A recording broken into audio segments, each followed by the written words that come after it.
தேர்தலுக்கு இன்னும் 7 நாட்களே இருப்பதால் கொளுத்தும் வெயிலையும் பொருட்படுத்தாமல் வேட்பாளர்கள் வீடு வீடாக சென்று பரப்புரை செய்து வருகின்றனர்.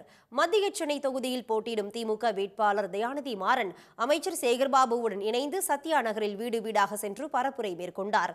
அப்பகுதி மக்கள் ஆரத்தி எடுத்தும் மலர் தூவியும் மாலை அணிவித்தும் தயாநிதி மாறனுக்கு சிறப்பான வரவேற்பை கொடுத்தார்கள். பின்னர் செய்தியாளர்களிடம் பேசிய அவர் ஒன்றிய அரசு தமிழ்நாட்டிற்கென எதுவும் செய்யவில்லை என குற்றம் சாட்டினார்.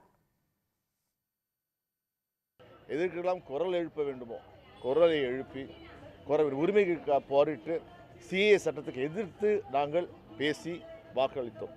இவர் என்ன செய்தார்?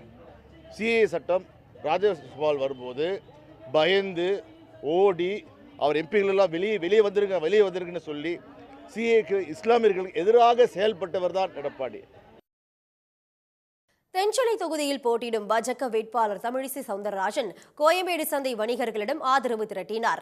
பாஜக வேட்பாளர்களுக்கு தேசிய தலைவர்கள் வந்து பரப்புரை செய்வது குறித்த கேள்விக்கு பதிலளித்த அவர் அதிமுகவுக்கு முதலமைச்சர் வேட்பாளரும் இல்லை, பிரதமர் வேட்பாளரும் இல்லை என விமர்சித்தார்.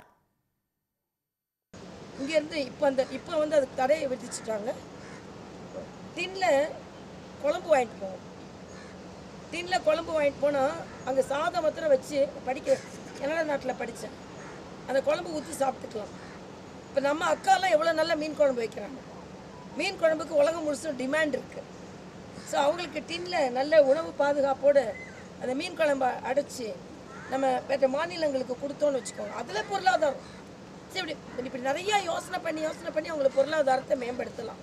அதனால் இன்னைக்கு கூட காலையில் பட்டினப்பாக்கத்தில் உங்களை மாதிரி ஒரு சகோதரர் வீட்டில் தான் மீன் பொரித்து மீன் குழம்பு சாப்பிட்டேன். ரொம்ப நல்லா இருந்தது. அதனால் இன்னொன்று நான் சொல்லிக்கிட்டே இருக்கேன். நான் டாக்டர்னால மீனோட இம்பார்ட்டன்ஸ் எனக்கு தெரியும். மீன் அதிகமாக சாப்பிட்டா ஹார்ட் ப்ராப்ளம் வராது, மூளை ப்ராப்ளம் வராது. ஏன்னா அங்கே ஒமேகா 3 அதிகமாக இருக்குது. அதனால தான் நான் சைவ ஆளுங்கிட்ட சொல்கிறேன், வெஸ்ட் பெங்கால்லாம் மீன் அசைவம் இல்லை, சைவம் தான். அதில் மீனை சைவமாக்கிட்டோன்னு வச்சுக்கோங்க, நிறைய பேர் சாப்பிட்றதுக்கு வசதியாக இருக்கும் அப்படின்ற ஒரு கான்செப்டை டாக்டர்ன்ற முறையில் நான் எடுத்துகிட்டு வந்துட்டுருக்கேன். அதிமுக கூட்டணியில் விருதுநகர் தொகுதியில் போட்டியிடும் விஜய பிரபாகரன் திருமங்கலம் அடுத்த டி கல்லுப்பட்டியில் வாக்கு சேகரித்து வருகிறார். தமது தந்தையின் சொந்த ஊரில் வேட்பாளராக களமிறங்குவது மகிழ்ச்சி அளிப்பதாக அப்போது அவர் நிகழ்ச்சியோடு கூறினார். பாத்தீங்கன்னா டி கல்லுப்பட்டிக்கு இந்த ஊருக்கு வந்தது எனக்கு ஒன்றும் புதுசு இல்லை. பலமுறை இங்க வந்திருக்கேன். ஏன்னா என்னோட தம்பியோட முதல்ல படம் ஷூட்டிங்கே மதுரை வீரன்ற படமே தீக்கல்லுப்பட்டி சுற்றி தான் முழுவதுமே நடந்தது. அதனால இதே ரீதியில் நான் நிறைய பக்கம் போய் இந்த பால் பண்ணு 65 இந்த மாதிரி நிறைய விஷயங்களை சாப்பிட்டு இந்த மக்களோட இருந்திருக்கேன். அன்னைக்கு மக்களுக்கு பெருசாக எனக்கு தெரியாது. ஆனால் இன்னைக்கு முன்னாடி உங்கள் வேட்பாளர் வந்து நிற்கிறதுல சந்தோஷம். திமுக கூட்டணியில் நாமக்கல் தொகுதியில் போட்டியிடும் கொங்கு நாடு மக்கள் தேசிய கட்சி வேட்பாளர் மாதேஸ்வரன் கொல்லிமலையில் பரப்புரை மேற்கொண்டார். அங்கு இருந்த மலைவாழ் பெண்களுடன் இணைந்து பாரம்பரிய கும்மி நடனம் ஆடியபடி அவர் வாக்கு சேகரித்தார்.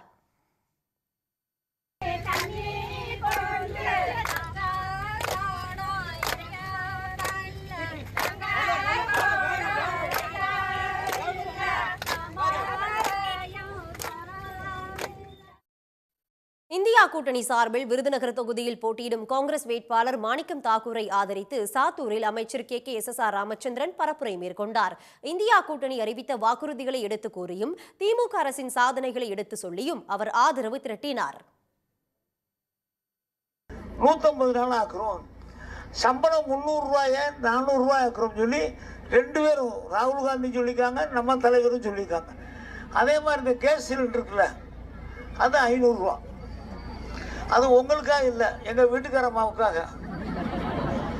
எங்கள் வீட்டுக்காரம்மா திட்டிகிட்டே இருக்கா. அப்போ இன்னைக்கு காலையில் கூட இட்லி சாப்பிடும் போது எம்பியை திட்டிச்சு, என்ன நீங்கள் ஒரு எம்பிங்கிறியா, அவர் ஒரு மந்திரிங்கிறாரு, இந்த சிலிண்டர் விலையை குறைச்ச முடியல, 2 பேரும் இட்லி சாப்பிட உட்காந்துட்டு கேட்டுச்சு.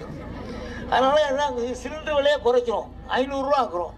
உடனுக்குடன் செய்திகளை தெரிந்து கொள்ள சன் நியூஸ் பெல் ஐகானை கிளிக் பண்ணுங்க.